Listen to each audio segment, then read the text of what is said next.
House of David episode 1, we're jumping back into the deep dives here. We've talked about David's family, but now we need to talk about the other family that is extremely important in the story, and that is King Saul's family. There's a lot of people that are connected to this family, not only the immediate family, but even people that are beyond, his uncles and nieces and nephews and everything else that come later on. We're going to talk about the immediate people that show up in this episode and talk about their involvement and some of the artistic kind of choices that the crew made in making this show overall. First things first, let's check out the very beginning of this episode as we jump into kind of a history about what is going on here with Saul and his family and the Israelites overall.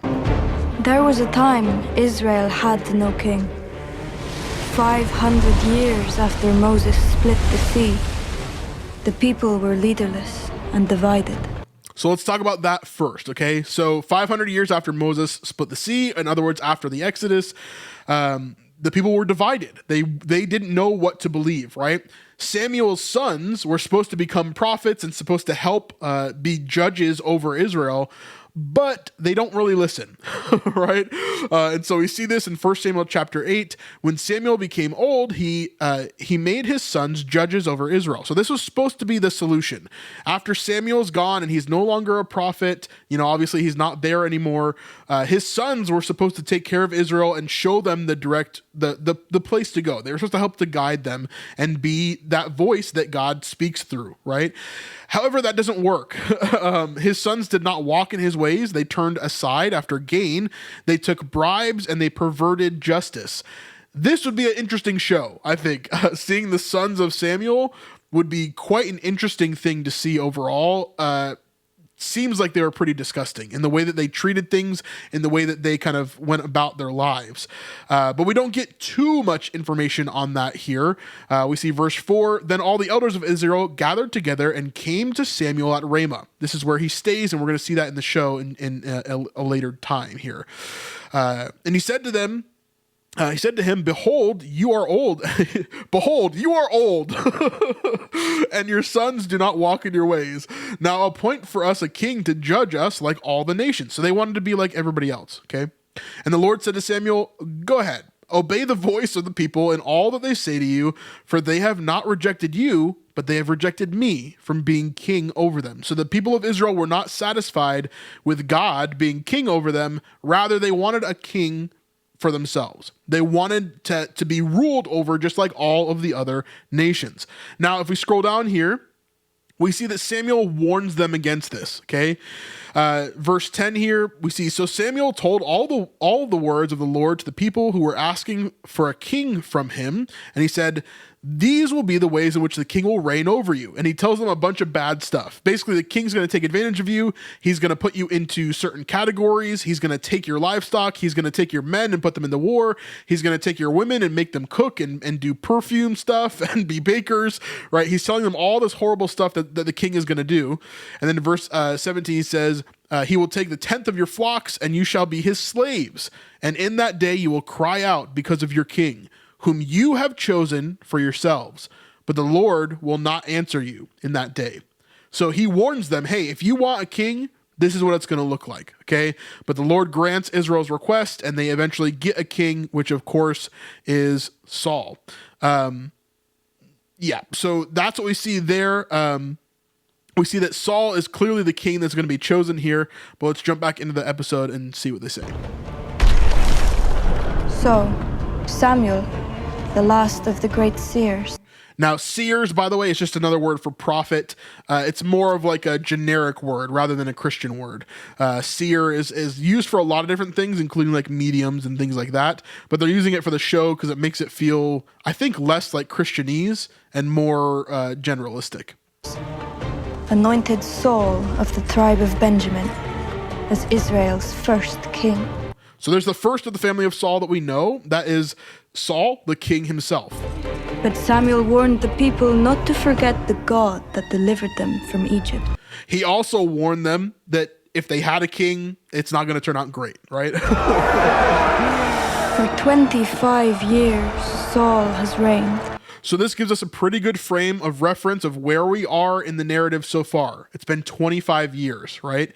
And so Saul has been king for 25 years. That's pretty far down the line. That means that Samuel is real old by this point, right? Beloved by the people, triumphant in every battle. As Saul's arrogance grows, a rift between him and Samuel festers. With each new victory, the people of Israel trust more in a throne than in their God. Which is the problem, right? They trust more in the throne than in their God. This is an issue. This shouldn't be the case, right? They should be very careful about how they think about these different things and who they trust. Obviously, they should trust God more than someone who's been put on the throne overall. Now, let's talk about this voiceover. Who is talking during this clip? Well, this is Michal. We get a few different instances where she talks about her family or her father and different things like that. The voiceover is his daughter, Michal, who we'll get to in just a second. First off, though, I want to talk about the second most important person in his family, which of course is Jonathan. So let's jump to this scene right here. Hey, real quick, I hope you're enjoying these videos. We put a lot of work into making these videos the best that we possibly can for you guys. If you want to help to support our channel and support what we do here on The Chosen Sleuth, then the best way to do that is through snipesupport.com. This is our Patreon where you can donate $5, $10, or $25 a month in order to help us to continue to make videos just like this, to have the time to spend hours and hours and hours and hours doing research and putting these videos together. Anyway, let's get back to the video. Thank you guys so much for your support.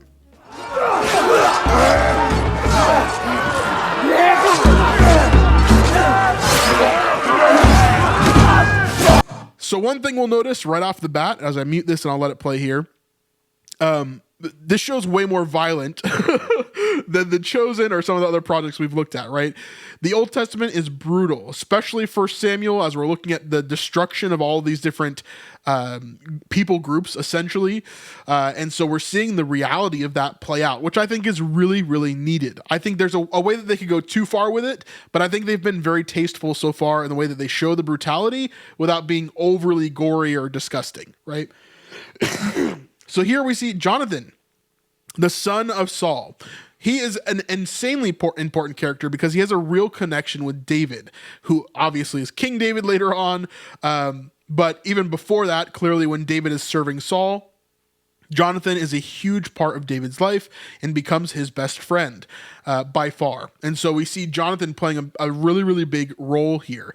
Now here in this battle in particular, we're going to get a little side card here that shows us where we are.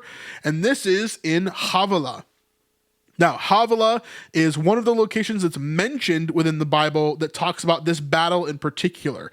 This is the battle of the Amalekites. And so basically, we're going to see that the Amalekites are very important to this episode overall, and they're going to be a big point of downfall when it comes to Saul's family overall, Saul himself in particular.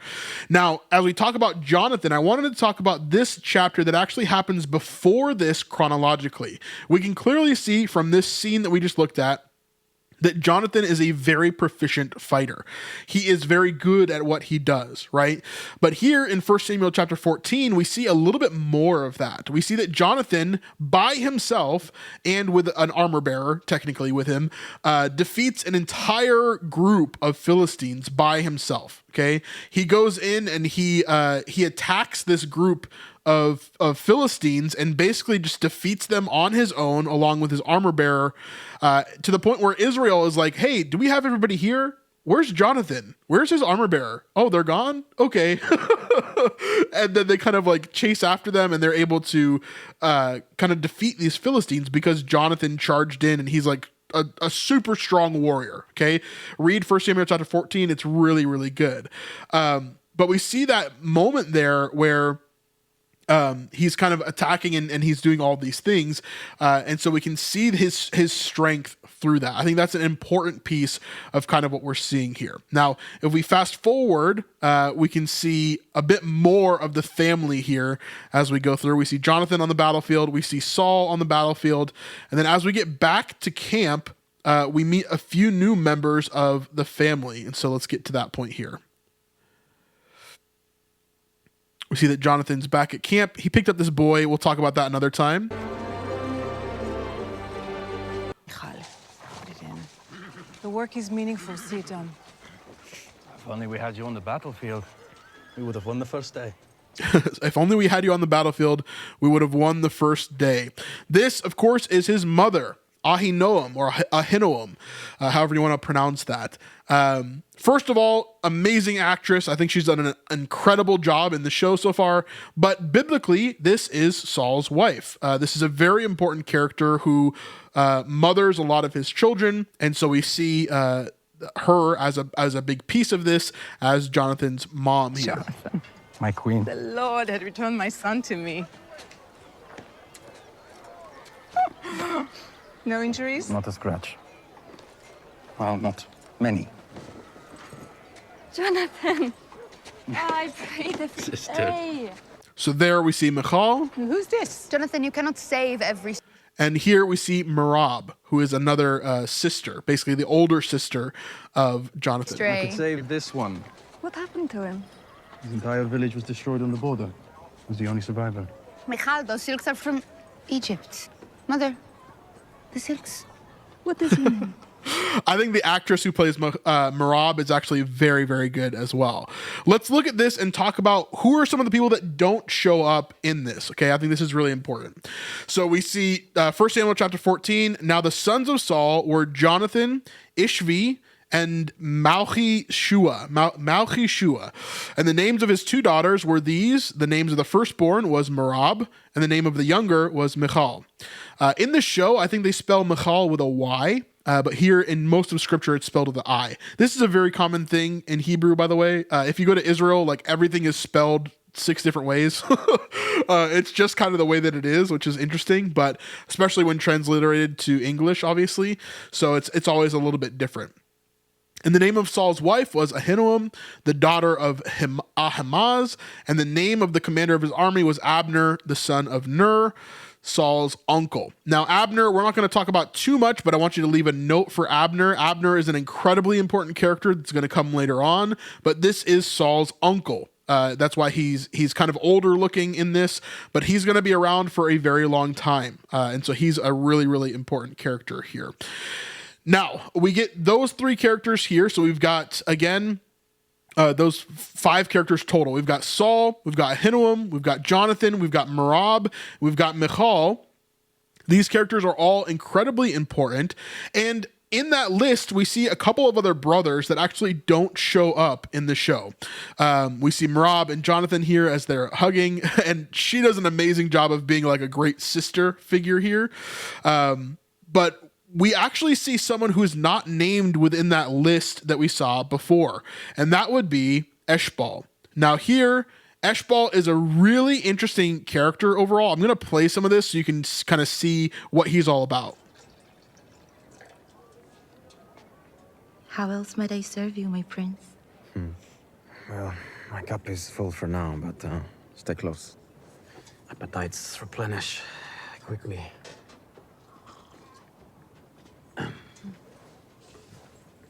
I have never been so near royalty. Come, sit. Sit. So obviously he is a little bit flirtatious. He has this girl that is a servant girl. She's never been this close to royalty before. He's kind of using his power, and he's drunk on it a little bit, right? We see him throughout the entire series so far, the first 4 episodes, we're seeing him really like grab onto alcohol a lot of the time. He's grabbing onto the sexual nature of things a lot of the times. And so he's clearly not a warrior, right? He's clearly not someone who's on the battlefield fighting, which is maybe the justification for why they're doing it in the show, is because we don't really see that in scripture for him either. So as we jump into this, if we go back to First Chronicles, for example, we see his name finally appear, and this is Eshbaal. So Ner was the father of Kish, Kish was the father of Saul, Saul was the father of Jonathan, and he was also the father of Malchi-Shua, Abinadab, and Eshbaal. So these are all the names of the sons that we have of Saul in kind of everything that's happening here. This is interesting because there's a few things that are a little bit weird about Eshbaal, okay? First of all, we don't get too much information about him. There's not like a whole chapter talking about who he is and what he's all about. So the show has to kind of fill in a lot of these details, which makes a lot of sense, right? However, we do see some really interesting things that happen a little later on in Eshbaal's life. If we go over to here we go, into 2 Samuel, we see that Ishbosheth, wait a second, that's not Eshbaal. Ishbosheth is made king of Israel. Let's talk about this. Just hold on for a second, okay? But Abner, the son of Ner, commander of Saul's army, took Ishbosheth, the son of Saul. Wait, he hasn't been named in any of the lists we've looked at, right? Ishbosheth, the son of Saul, and brought him over to Mahanaim. And he made him king over Gilead and the Asherites, and Jezreel and Ephraim and Benjamin and all Israel. Ishbosheth, Saul's son, was 40 years old when he began to reign over Israel, and he reigned for 2 years. But the house of Judah followed David. Interesting. Okay, so Ishbosheth is another name for Eshbaal. Okay, so Ish, the first portion of it, even though it's spelled differently here and in the other section. In the other section, it's E-S-H, and here it's I-S-H.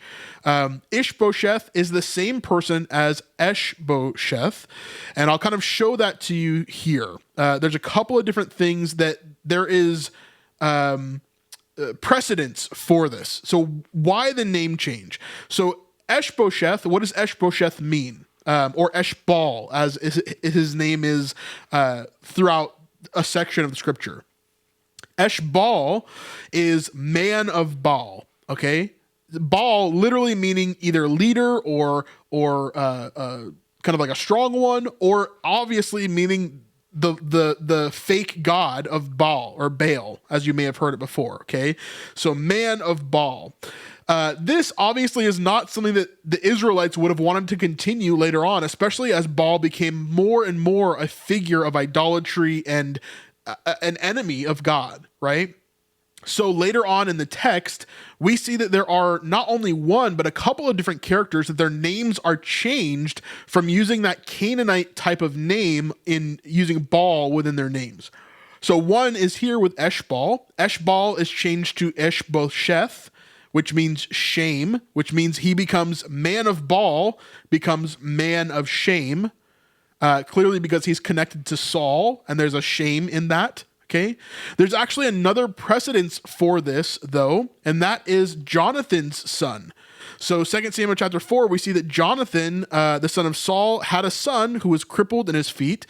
He was 5 years old when the news about Saul and Jonathan came from Jezreel. This is after Saul and Jonathan die, okay? And his nurse took him up and fled, and as she fled in her haste, he fell and he became lame, and his name was Mephibosheth. Okay, Mephibosheth. So that's interesting. We see a similar kind of ending here, right? Mephibosheth. So this means from the mouth of shame is what Mephibosheth means. Okay, but if we go back to here. We can see that Jonathan, the son of Jonathan, was Meribbaal, right? So you see the connection here? So Meribbaal means contender with Baal, okay? Meribbaal, contender with Baal. But then later his name is changed to Mephibosheth, which means from the mouth of shame, because he's connected with Saul again. So we know that Jonathan's son, the only son that he had, was Meribbaal, and that his name is changed later to Mephibosheth. So the same thing is happening with Eshbaal, okay? Eshbaal's name is going from Eshbaal to Ishbosheth, which means that later on we're seeing Ishbosheth as the commander of Israel. He is the king over all of Israel, except for the tribe of Judah, who does not follow him, but rather follows David. Okay, so this guy, this guy is the next king of Israel directly after Saul. And clearly in the show, they're kind of pushing him way more towards a hedonistic type of lifestyle where he's sleeping around, he's drinking a lot of alcohol. He's clearly not made to be a great leader.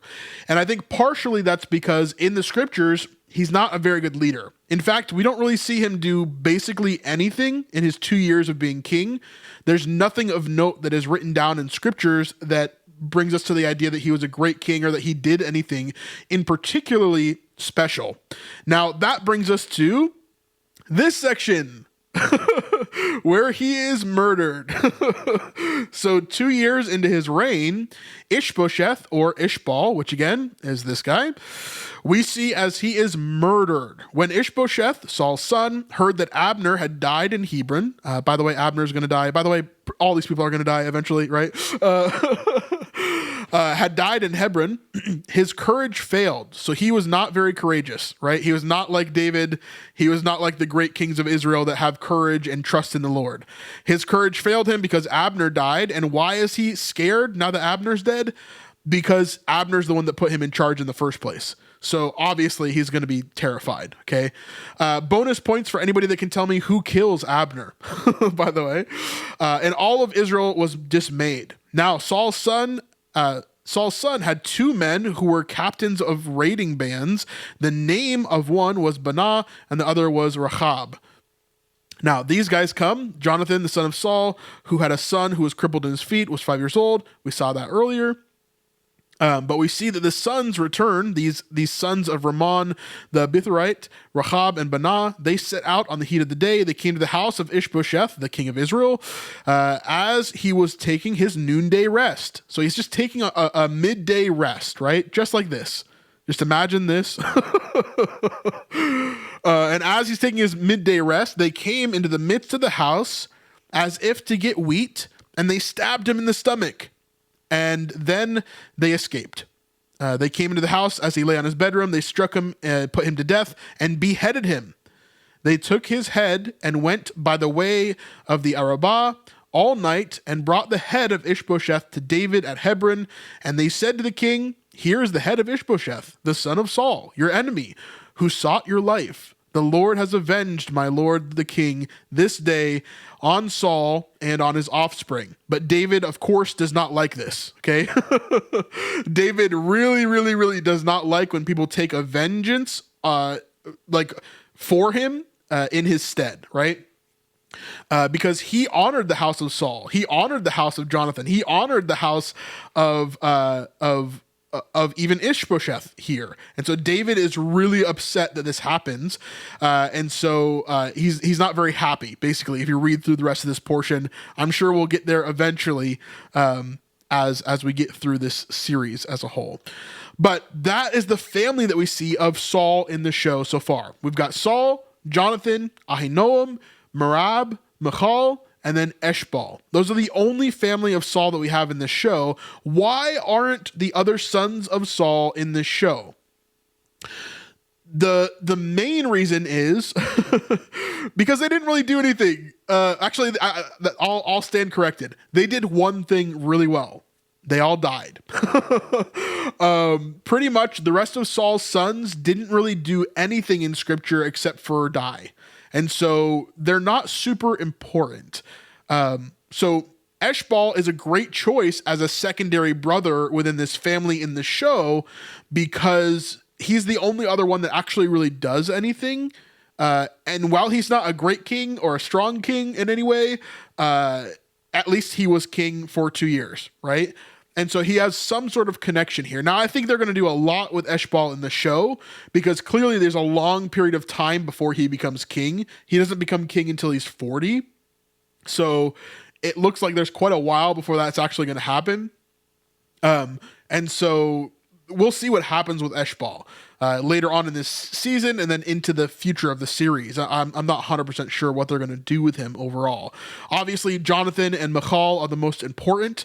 Merab is actually an interesting one as well. If I go back to Merab for a second, Merab is a really interesting one because she actually is supposed to marry David. I know that we don't see this like here right now in this episode at least. But we see Merab as she is actually supposed to be the one that marries David. So Michal is in the middle here, and then Merab is to the right. It says in scripture that she was actually the one that's supposed to marry David, but then it kind of gets flipped here. Let me bring this up. So here in this section here, obviously it's entitled David marries Michal, and that's what happens. But here's what happened first. Then Saul said to David, this is after he kills Goliath, like directly after he kills Goliath, here is my elder daughter, Merab.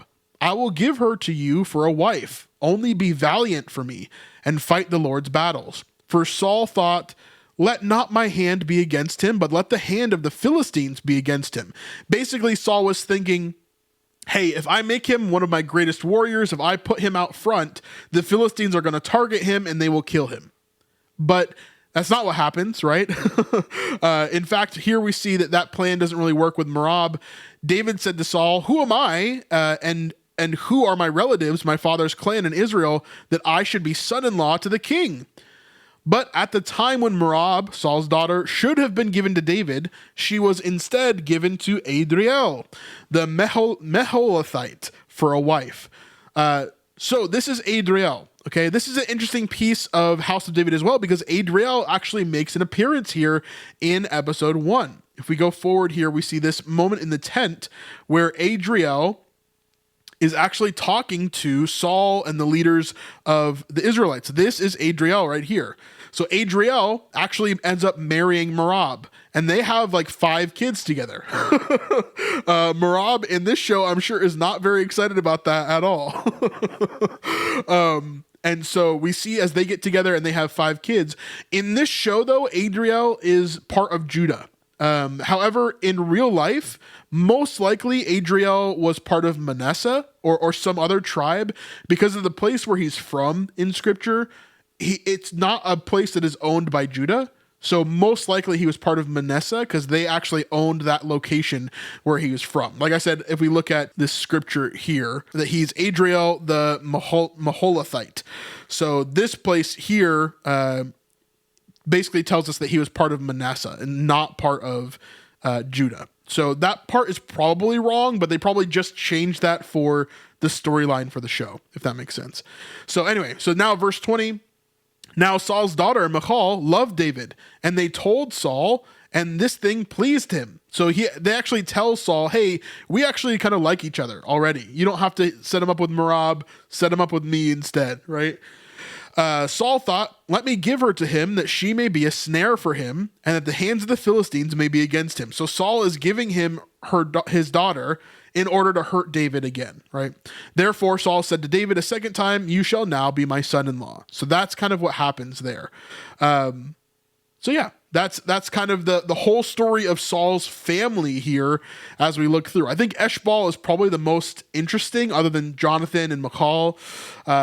Ahinoam is like an amazing character in this show so far, though, so definitely keeping an eye on her for sure. And as we go through, we'll have a better foundation of who all these characters are, so we can really dig deep into them overall. Anyway, let me know your thoughts about Saul. I think this is going to be really interesting to see what happens with all these characters, particularly the ones that kind of have a little bit more leeway in how they're written or where they go. Clearly, we know what's going to happen to Jonathan and Saul and Michal. But Merab and Eshbaal, we have some other things that kind of happen there as well. Yeah, there's a lot to come for sure. Let me know your thoughts on this one, and we'll see you guys on the next one. Peace.